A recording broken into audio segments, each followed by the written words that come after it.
একটি বিষয় আলোচনা করব, যে বিষয়টি অর্জন করতে পারলে ফেরেশতার চাইতে আমাদের মর্যাদা বেড়ে যাবে, আর ওই বিষয়টি যদি আমাদের মধ্যে অনুপস্থিত থাকে শয়তানের চাইতে মানুষ খারাপ হয়ে যাবে। বিষয়টি গুরুত্বহীন না গুরুত্বপূর্ণ? চলেন সেটাই আলোচনা করি। আল্লাহ রাব্বুল আলামিন কোরআনে কারীমের মধ্যে বলেছেন, ইয়া আইয়ুহাল্লাযীনা আমানু তাকুল্লাহা হাক্কা তুকাতিহ ওয়া লা তামুতুন্না ইল্লা ওয়া আনতুম মুসলিমিন।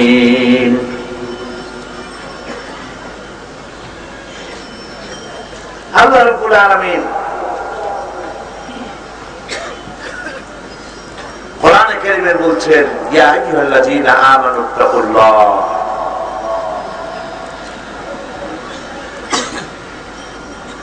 হে বিশ্বাসীরা আল্লাহকে ভয় করো। ভয় করার মতো ভয় করো। ওয়ালা তামুতুন্না ইল্লা ওয়া আনতুম মুসলিমুন, যতক্ষণ পর্যন্ত তোমরা মুসলমান না হচ্ছ, মুসলমান না হওয়া পর্যন্ত মরে যেও না। আগে মুসলমান হওয়া পরে বড়। দুইটা কথা এখানে। কয়টা কথা? দুইটা কথা। একটা হলো ইত্তাকিল্লাহ, আল্লাহকে ভয় করো, ভয় করার মতো ভয় করো, আর মুসলমান না হয়ে মরে যাও। বাস এই দুইটা কথা আমি আপনাদের সামনে আলোচনা করবো ইনশাআল্লাহ। ইত্তাকিল্লাহ, আল্লাহ পাককে ভয় করো। অন্য আয়াতের মধ্যে আল্লাহ পাক বলেছেন, ইত্তাকুল্লাহ মাস্তাতা'তু, ভয় করো আল্লাহকে যতটা সম্ভব, যতটা সম্ভব ভয় করা, অতটা ভয় করো। তাকওয়া, তাকওয়া শব্দের অর্থ হচ্ছে বিরত থাকা, সতর্ক হওয়া। তাকওয়া শব্দের অর্থ পরহেজ করা, ভয় করা। এই ভয় কাকে করতে হবে বলেন? সবাই বলেন, কাকে ভয় করতে হবে? আল্লাহ রাব্বুল আলামিনকে ভয় করতে হবে। এই যে কতদিন আগে, এক মাস আগে রোজা গেল, এই রোজাটা কেন আল্লাহ পাক কেন দিয়েছিলেন? এই তাকওয়া অর্জন করার জন্য। আল্লাহ রাব্বুল আলামিন কোরআনে কারীমের মধ্যে বলেছেন, ইয়া আইয়ুহাল্লাযীনা আমানু কুতিবা আলাইকুমুস সিয়ামু কামা কুতিবা আলাল্লাযীনা মিন ক্বাবলিকুম লাআল্লাকুম তাত্তাকুন। হে বিশ্বাসীরা, তোমাদের উপর রোজাকে ফরজ করা হয়েছে যেমন তোমাদের পূর্বপুরুষদের উপর করা হয়েছিল। কেন? লাআল্লাকুম তাত্তাকুন, যাতে করে তোমরা তাকওয়া অর্জন করতে পারো, আল্লাহকে ভয় করতে পারো। আবার দেখেন কোরআন শরীফের শুরুতেই বলা হয়েছে, হুদাল লিল মুত্তাকিন, এই কিতাব মুত্তাকিদেরকে হেদায়েত দেবে। কাদেরকে হেদায়েত দেবে? মুত্তাকিদেরকে। মুত্তাকি কারা? মুত্তাকি হওয়ার জন্য কতগুলি কোয়ালিটি প্রয়োজন। তার প্রথম কোয়ালিটি হচ্ছে গায়বকে বিশ্বাস করা, নামাজকে আদায় করা, আল্লাহর রাস্তায় খরচ করা, কিতাবের উপরে বিশ্বাস করা এবং পরকালের উপরে ঈমান আনা। এগুলি হচ্ছে মুত্তাকি হওয়ার কোয়ালিটি। এই মুত্তাকি হতে পারলেই ফেরেশতার চাইতে আপনার আমার মর্যাদা বেড়ে যাবে। সুবহানাল্লাহ। ভয় করতে হবে আল্লাহ পাকে ফিস সিররি ওয়াল আলানিয়া, গোপনে এবং প্রকাশ্যে ভয় করতে হবে। আমি প্রকাশ্যে কিছু করলে আল্লাহ দেখতে পান না, দেখতে পান না, কিন্তু গোপনে যদি কিছু করি আল্লাহ টের পায় না। বিষয়টা কি এমন? বলেন তো, আপনাদের মাথায় এমন কোন জায়গা আছে যেখানে বসে পাপ করবেন আল্লাহ টের পাবে না? ঢাকায়, বাংলাদেশে, সারা পৃথিবীতে এমন একটি জায়গা নাই যেখানে আপনি একটি পাপের কাজ করবেন আর আল্লাহ টের পাবেন না। ভয়টা কিভাবে করবেন? ভয় যে সৃষ্টি হবে, এই রাস্তায় সাপ আছে, এটা যখন নিশ্চিত হবে তখন আপনি যাওয়ার সময় সতর্ক হয়ে যাবেন, ঠিক কিনা? সাপ আছে, লাঠি নিয়ে যেতে হবে, লাইট নিয়ে যেতে হবে, তা না হলে কোন জায়গায় কোন সর্বনাশ হয়। বিশ্বাস করতে হবে আগে যে এখানে আছে, সেই জন্য আমাকে সতর্ক হতে হবে। আল্লাহ পাককে ভয় করতে হবে এইভাবে যে তিনি আমাকে দেখছেন, তিনি আমাকে শুনছেন, তিনি সামিউন, তিনি বাসীরুন, তিনি দেখতে পান, তিনি শুনতে পান, সার্বক্ষণিক ভাবে তিনি দেখছেন এবং শুনছেন, মনিটরিং করছেন গোটা বিশ্বকে। সুবহানাল্লাহ। গোটা সৃষ্টি জগৎ তার চোখের সামনে। তবে কথাটা এরকম না, যেমন প্রশ্ন যদি করা হয়, বলেন তো দেখি আল্লাহ এখন কোথায়? একটু কঠিন প্রশ্ন, জবাব দিতে অসুবিধা হচ্ছে। সাধারণত লোকেরা বলে যে আল্লাহ সব জায়গায়। এই জবাব কিন্তু ঠিক না। বিষয়টা বুঝে নেন। যদি বলা হয় আল্লাহ সব জায়গায়, তাহলে অনেক খারাপ জায়গাও তো পৃথিবীতে আছে, আছে না?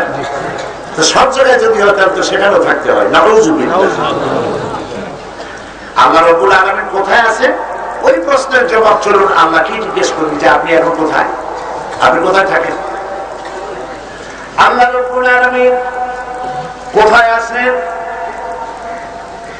মানুষেরা সেই প্রশ্ন করার বহু আগে আল্লাহ রাব্বুল আলামিন জবাব দিয়ে দিয়েছেন, আর-রাহমানু আলাল আরশি ইসতাওয়া।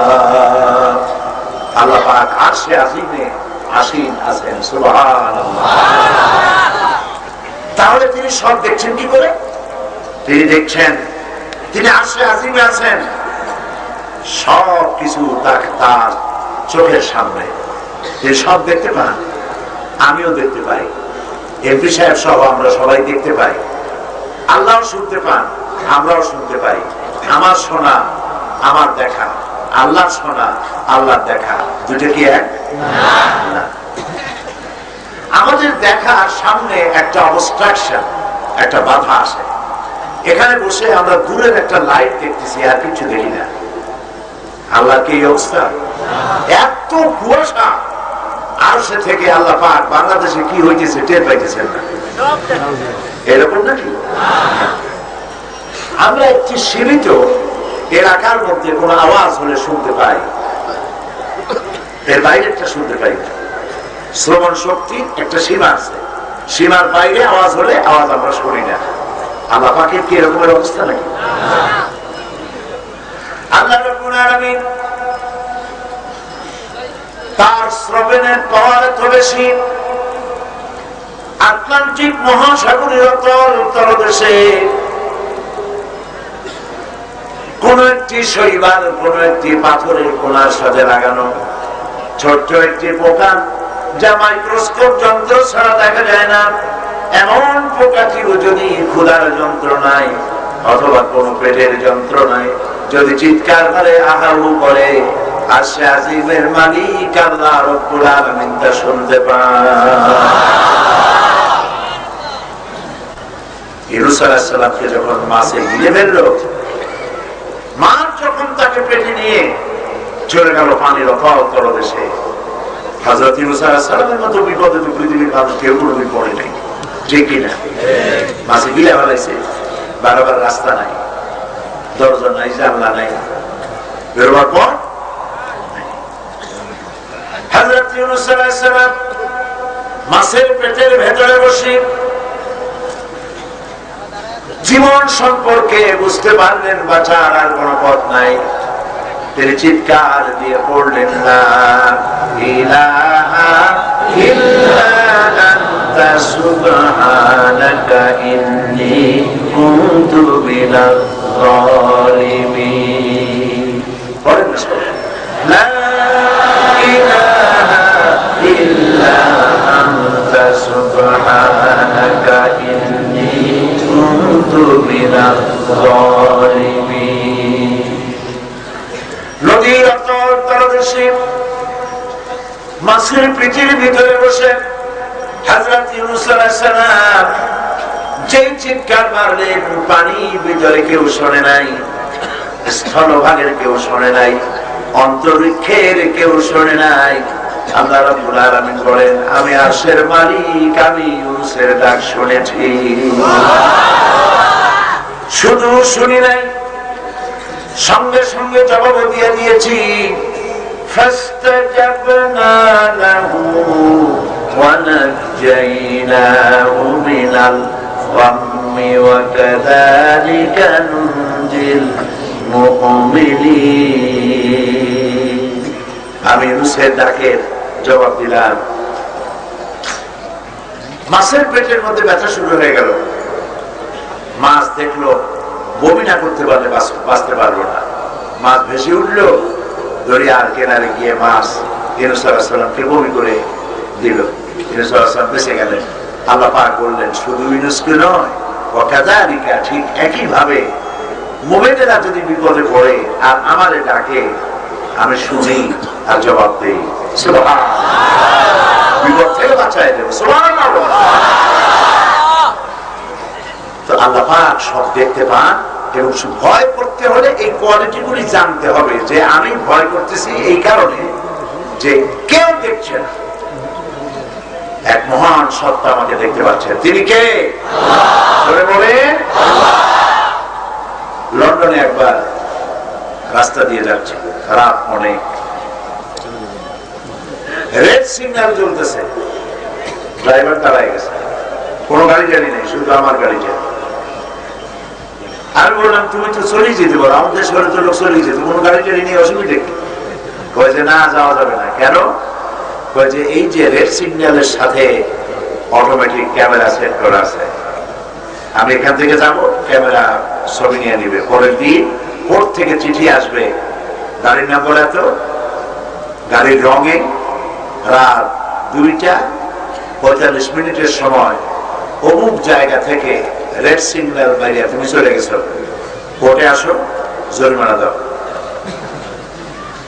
এইরকম রাস্তায় রাস্তায় ওভার স্পিড যদি কেউ করে, যদি কেউ রেড সিগন্যাল মারে, তাহলে এইভাবে ক্যামেরা সেট করা আছে। ওই ক্যামেরা আছে বলে ভয় করেছে, ক্যামেরা যদি না থাকতো, আমাদের দেশে ক্যামেরা নাই, ভয়ও করে না। কি এর রেড সিগন্যাল, কিছু দেখলো না, ভ্যাগর করে মেরে চলে গেল, ঠিক না? ওখানে রেড সিগন্যাল আছে, জানে, সেই জন্য ভয় করে। আমাদের জীবনের পথ রব্বুল আলামিন অনেকগুলি রেড সিগন্যাল দিয়েছেন।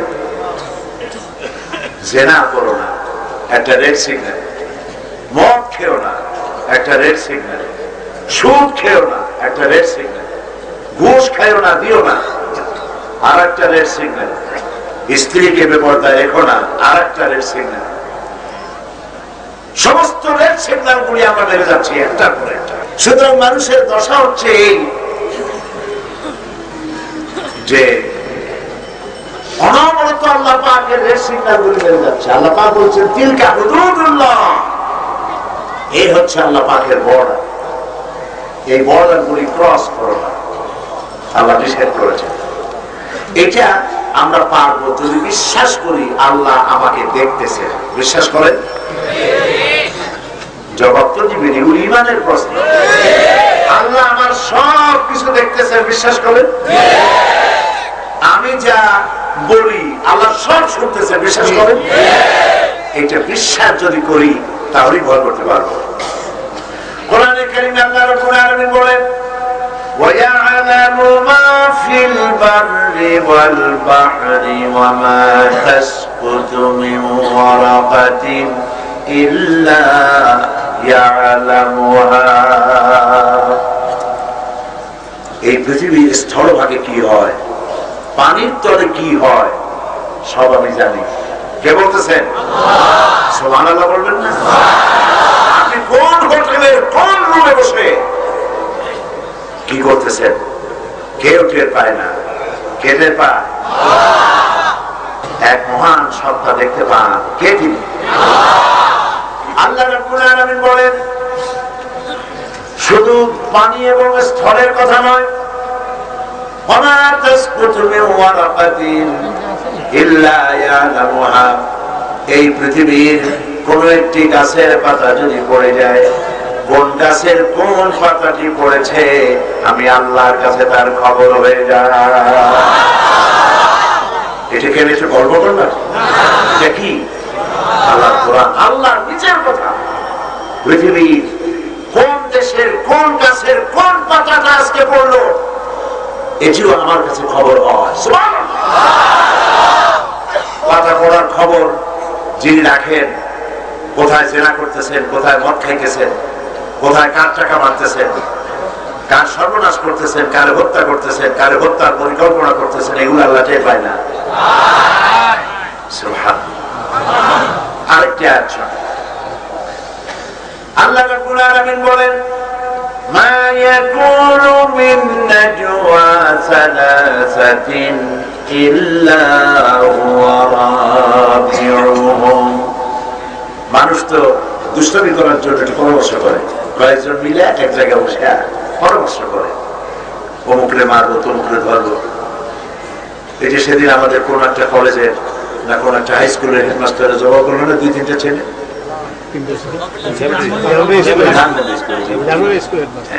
ওই 3টা ছেলে তার টিচারের উপর রাগ করছে, তারপর হত্যার পরিকল্পনা নিয়েছে। এই পরিকল্পনা করতে গিয়ে 2-3 জন এক জায়গায় মিলিত হয়েছে।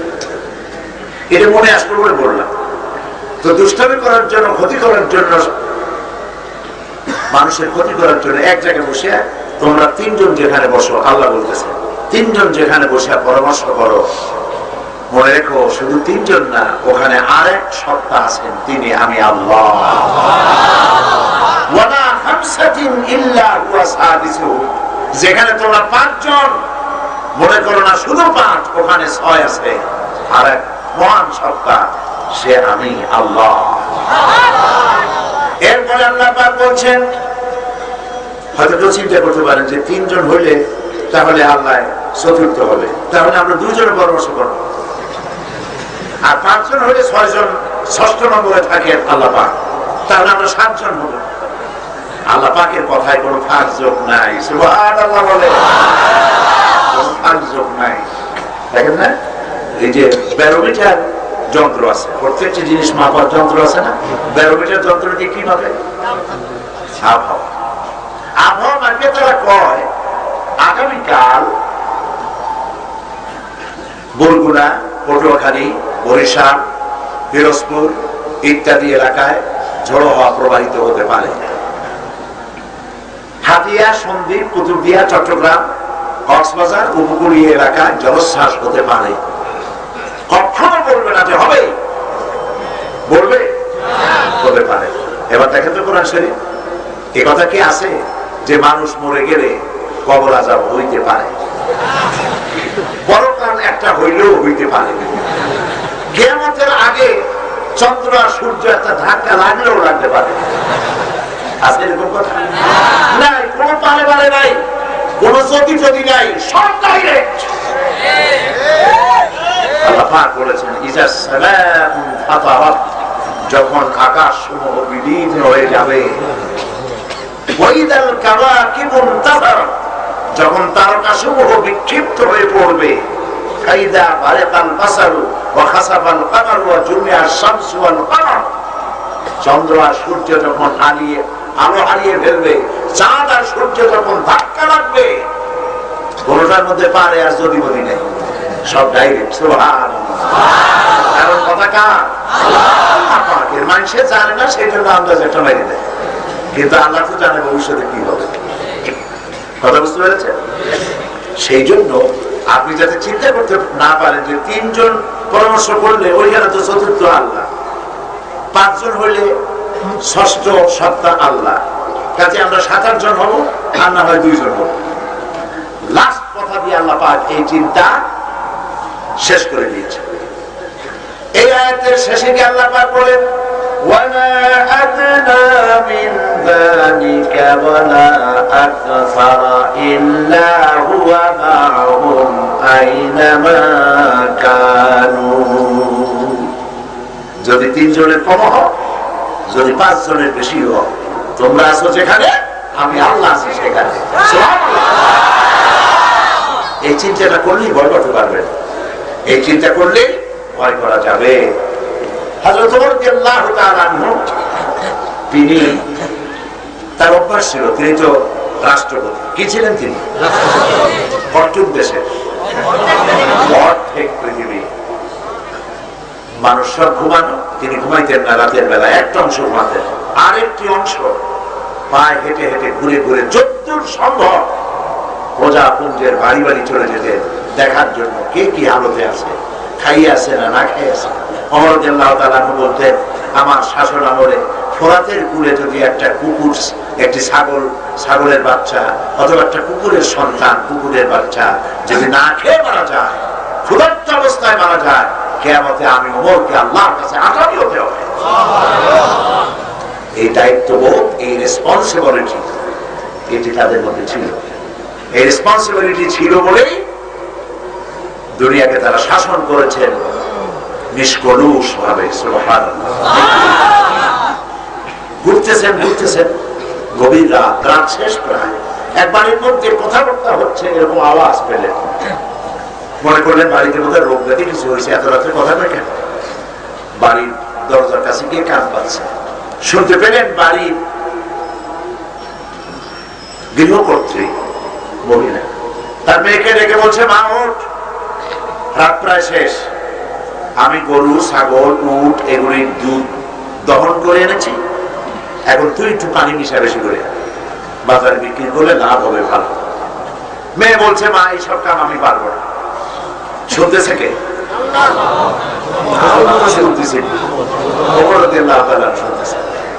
মা বলতেছেন, আরে বেটি ওর পানি মিশা, এত খাটাখাটনি আমি করলাম, তুই একটু পানিও মিশাতে পারবি না? মেয়ে বলছে, মা আমি পারবো না। কেন পারবি না?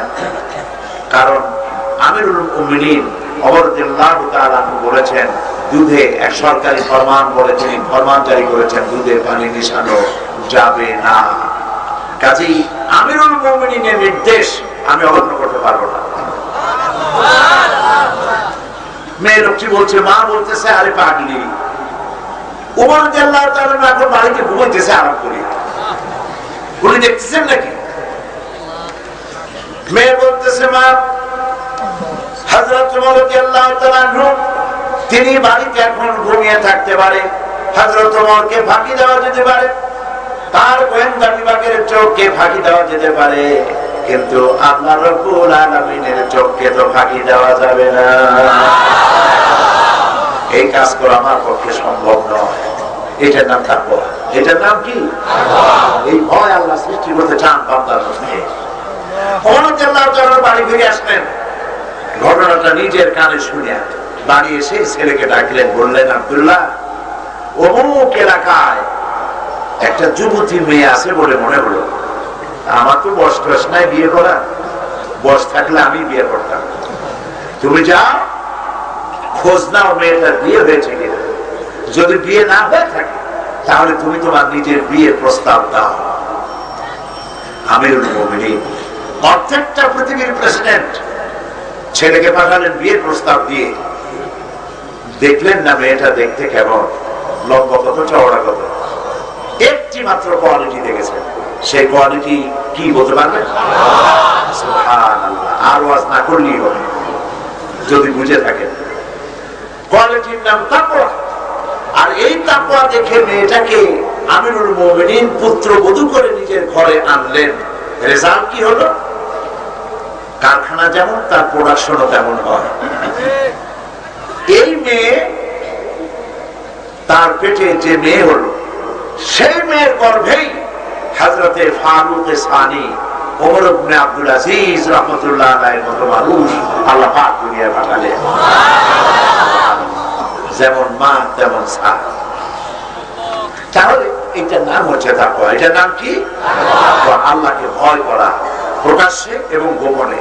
গোপন অবস্থায় প্রকাশ্যে একটা গুনাহ করলে, খুব লক্ষ্য করেন কথাগুলি, প্রকাশ্যে যদি গুনাহ করেন, মদ খাইতেছেন অথবা টাকা পয়সার লেনদেন হচ্ছে অবৈধভাবে, অথবা অন্য কোনো আকাম কুকাম কিছু হচ্ছে, এর লোকজনের মধ্যে হচ্ছে এবং এর সাক্ষী হলো যে কয়জন আছে তারা।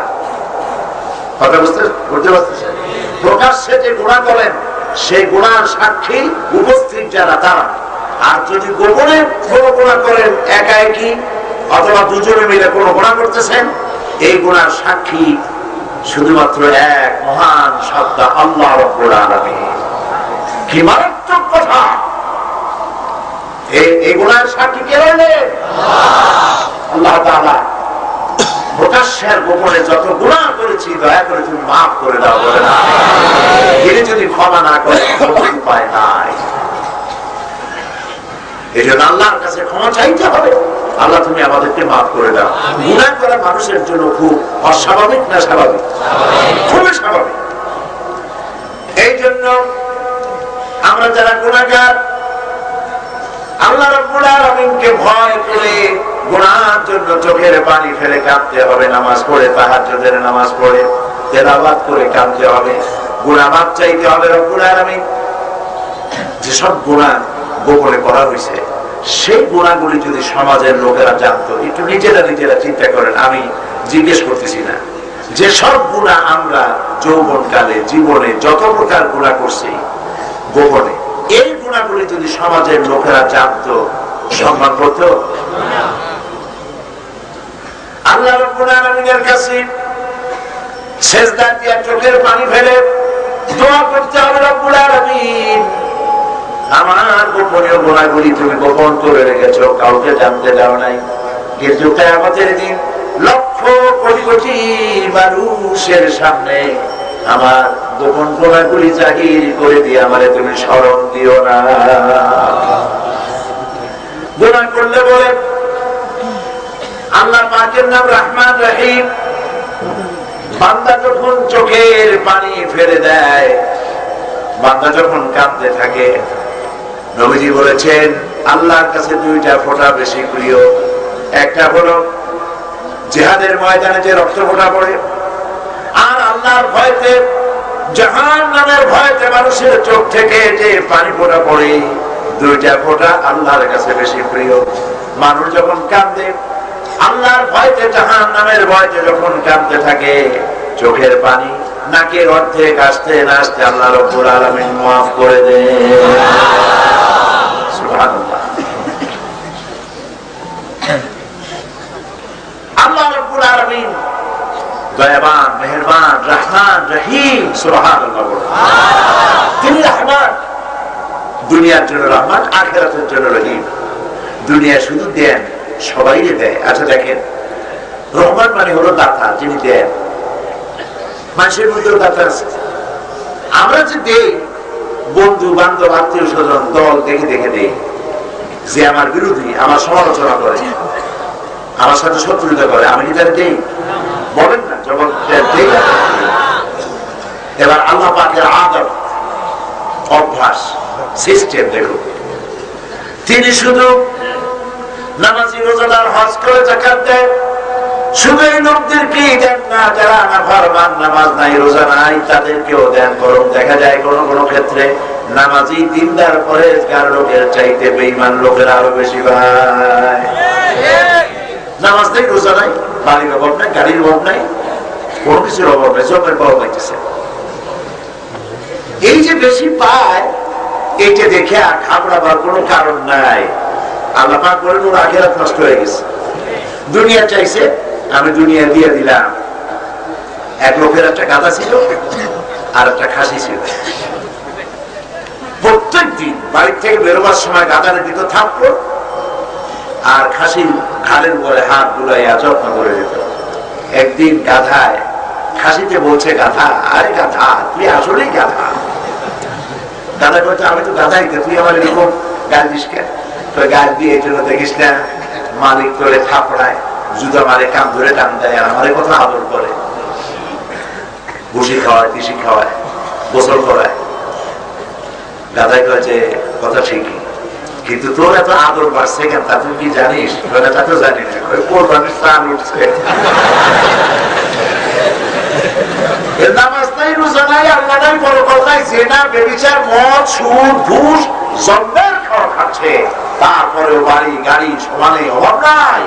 কারণ হলো মাতাউন কালিল সুম্মা মাওয়াহু জাহান্নাম ওয়া বিসাল মাসীর। কারণ সামান্য কিছু সময়ের জন্য দুনিয়া দিয়ে দিলাম, এই দুনিয়ার আল্লাহর কাছে কোনো দাম নাই।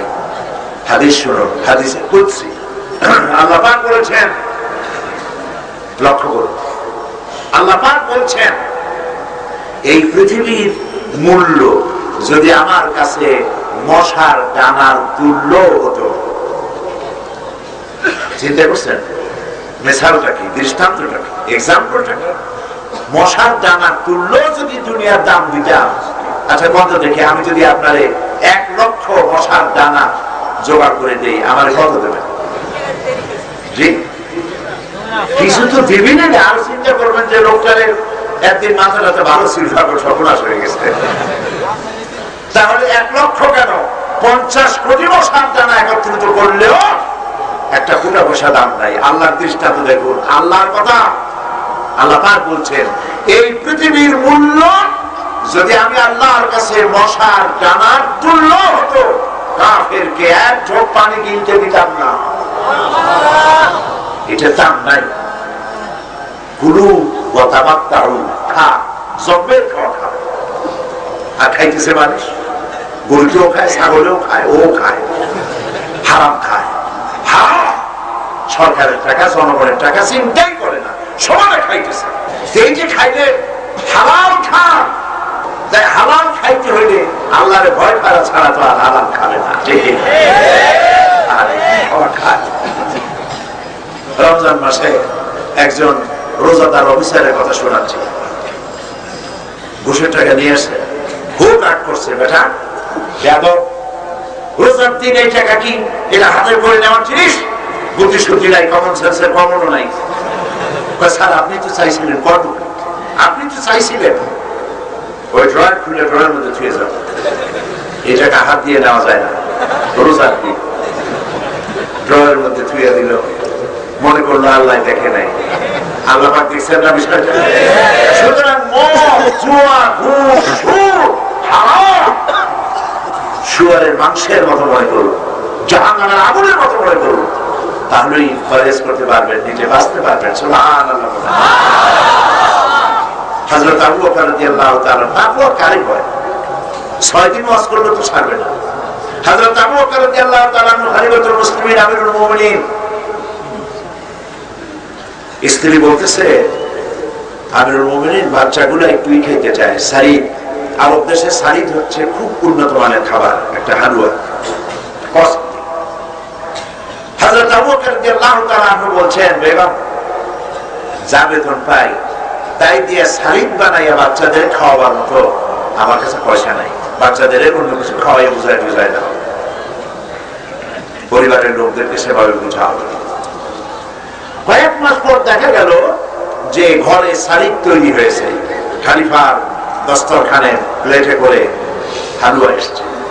তিনি জিজ্ঞেস করলেন, বেগম এটা পাইলে কই, কেউ হাদিয়া দিয়েছে? বলছে না, আমি বানাইছি। পয়সা পাইলে কই? আপনি যে ওই বাজারের পয়সা দিতেন প্রতিদিন, তার থেকে কিছু কিছু বাঁচাইয়া সবাই খাইতে চায়, সেই পয়সা বাঁচাই তা দিয়া এই আজকের এই সুস্বাদু খাবারটা বানাইছি। তিনি খেলেন, খেয়ে মসজিদে শুরা ডাকলেন, পরামর্শ সভা ডাকলেন, যেকে বললেন আল্লাহ রাসূলের সাহাবীরা, জনগণের টাকা দিয়ে তোমরা আমাকে যে প্রেসিডেন্ট হিসেবে আমাকে যে ভাতা দাও, সেই ভাতা দিয়ে প্রতি মাসে এত টাকা কম দিও। কাজে প্রমাণ হয়েছে, কারণ প্রমাণ হয়েছে এত টাকা কম হলেও আমার সংসার চলে।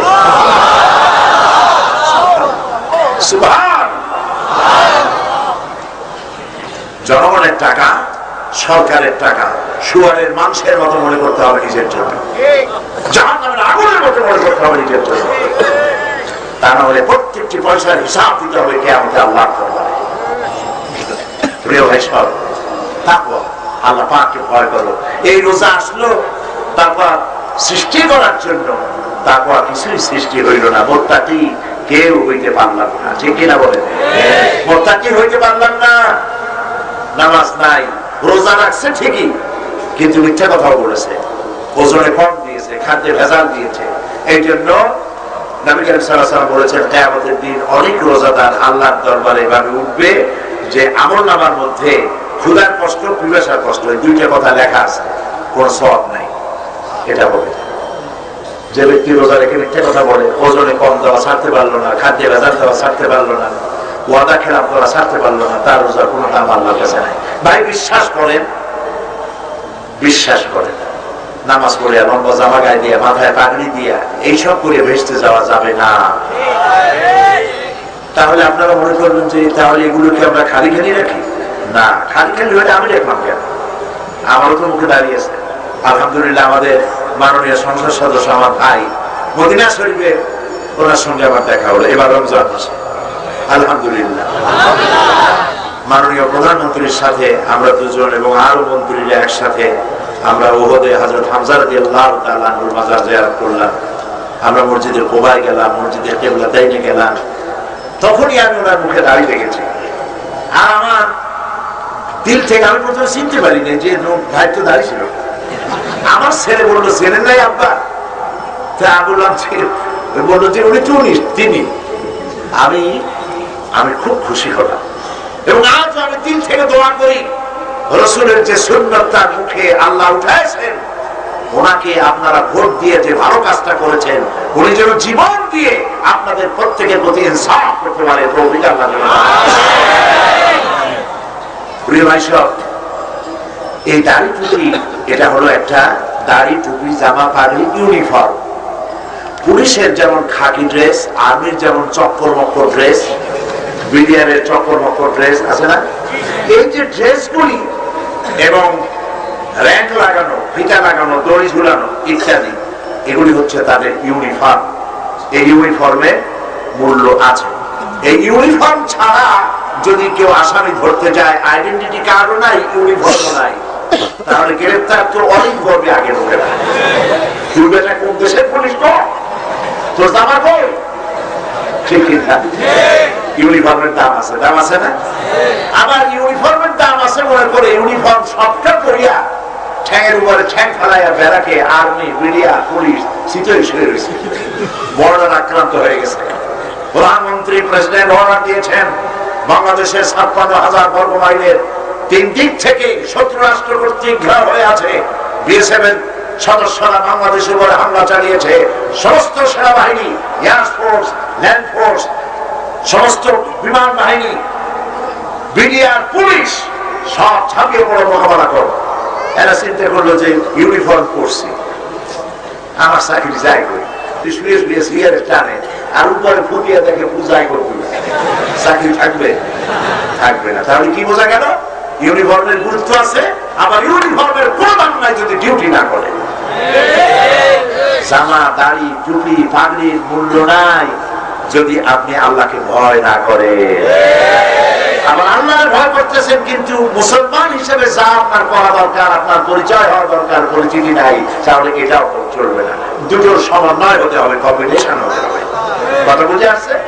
আল্লাহ আমাদের বুঝায় দিন, বলেন আমি। আল্লাহ আমাদের বুঝায় দিন, বলেন আমি। আমরা যেন বুঝে মানতে পারি, তৌফিক যেন আল্লাহ দেন, বলি আমি। প্রিয় ভাই সব, আর লম্বা করবো না কথা। এখন আসতেছি, আল্লাহ পাক বলেছেন আমাকে ভয় করো, ভয় করার মতো ভয় করো। ওয়ালা তামুতুন্না ইল্লা ওয়া আনতুম মুসলিমুন, আর মুসলমান না হইয়া মরে যেও না, আল্লাহ নিষেধ করেছেন। আগে মুসলমান হও, তারপরে বলো। এখন মরাটা কি আমার ইচ্ছা আছে? যারা জবাব দিলেন না তার ইচ্ছে করলেই মরতে পারবে। মরা কি আমাদের ইচ্ছা? হায়াত এবং মৌতের মালিক কে? আল্লাহ। সেই জন্য মরা যখন আমার ইচ্ছায় নাই, মরা কার ইচ্ছায়? আর আল্লাহ বলতেছে মুসলমান না হয়ে বলো না, তাহলে প্রতি মুহূর্তে মুসলমান অবস্থায় থাকতে হবে। প্রতি মুহূর্তে মুসলমান অবস্থায় থাকতে হবে। সেটা কিরকম? সত্য একটু ব্যাখ্যা দিয়ে বুঝাই দিই। আমাদের দুইটা হাত, দুইটা পা, দুইটা কান, দুইটা চোখ, একটা মুখ, একটা ব্রেন, এই যে জিনিসগুলি আছে, মুসলমান হইতে হইলে এগুলি সব একটা একটা করে মুসলমান বানাইতে হবে। মুসলমান কপালে লিখে রাখলে হয় না। মুসলমান প্রকাশ হয় তার আমলের দ্বারা। ঠিক কিনা বলে?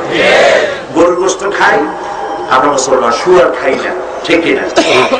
আমরা মদ সেবন করি না, কারণ এটা আমার জন্য কি হারাম।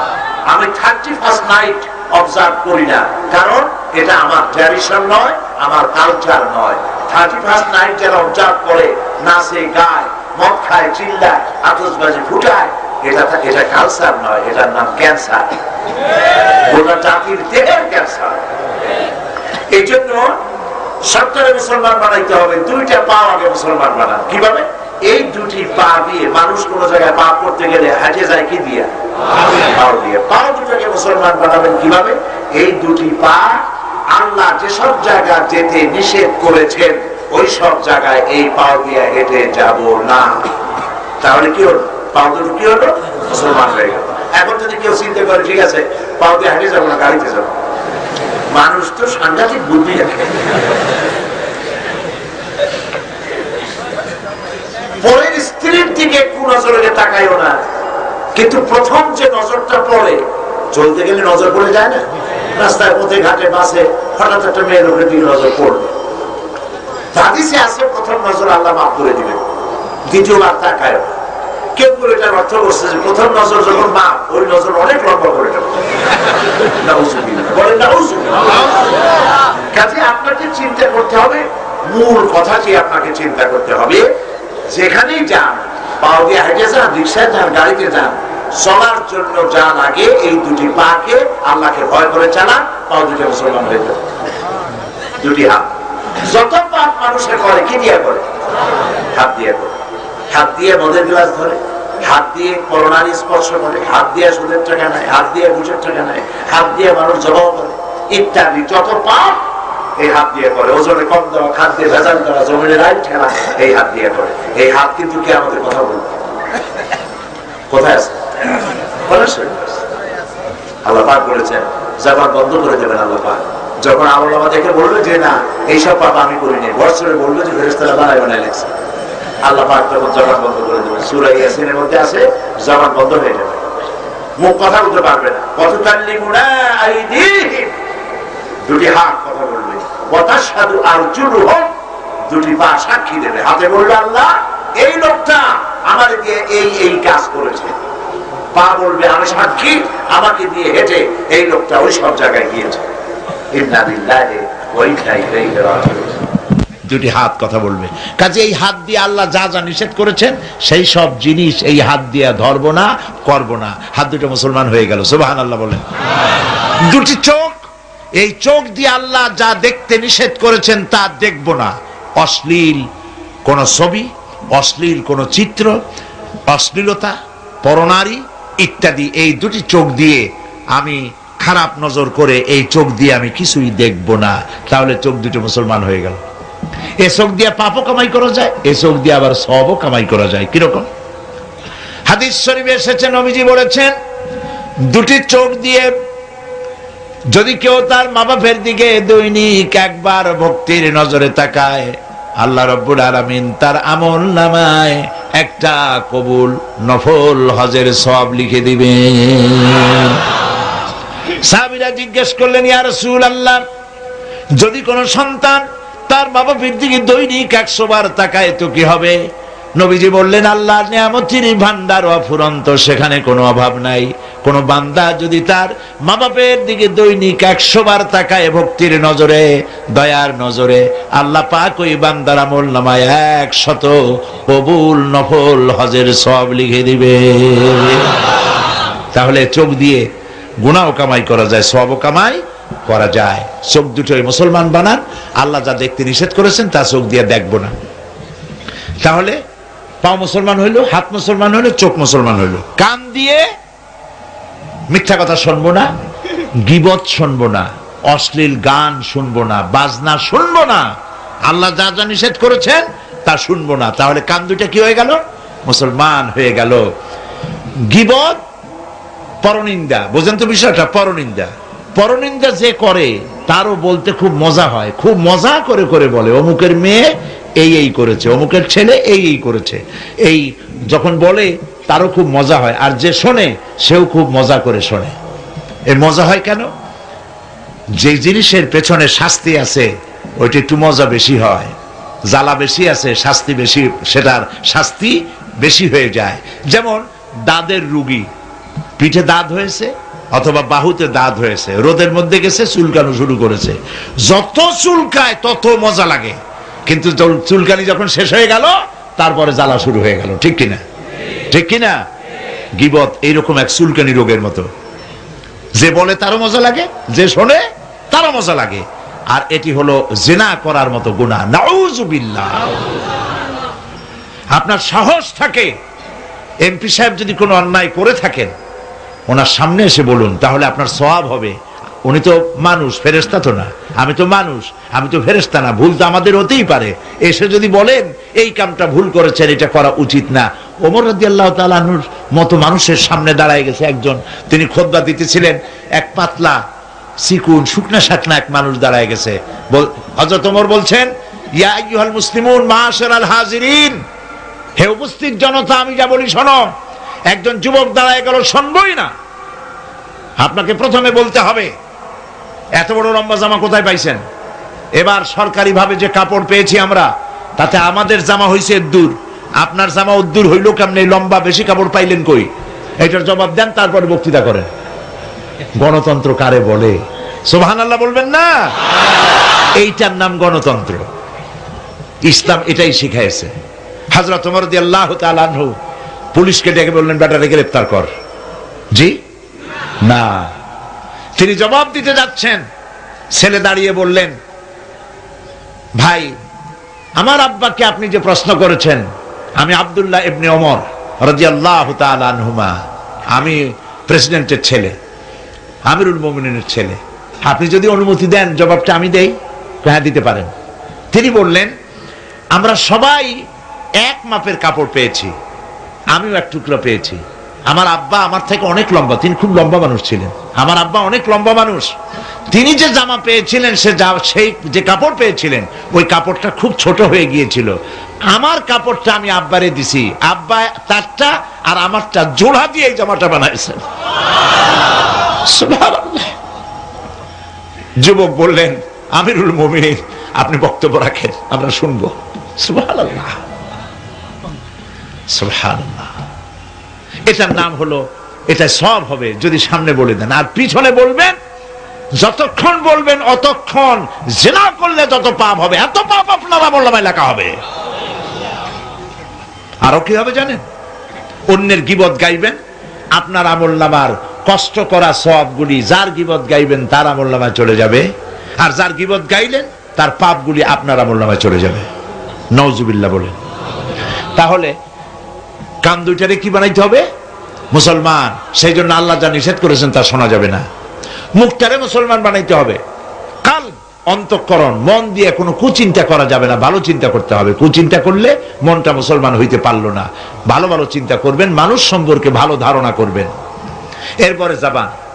নবীজি বলেছেন, তুমি যদি তোমার শরীরের দুইটা জিনিসের জামিন হতে পারো, তাহলে আমি আল্লাহর নবী তোমার জান্নাতের জামিন আমি হয়ে যাব।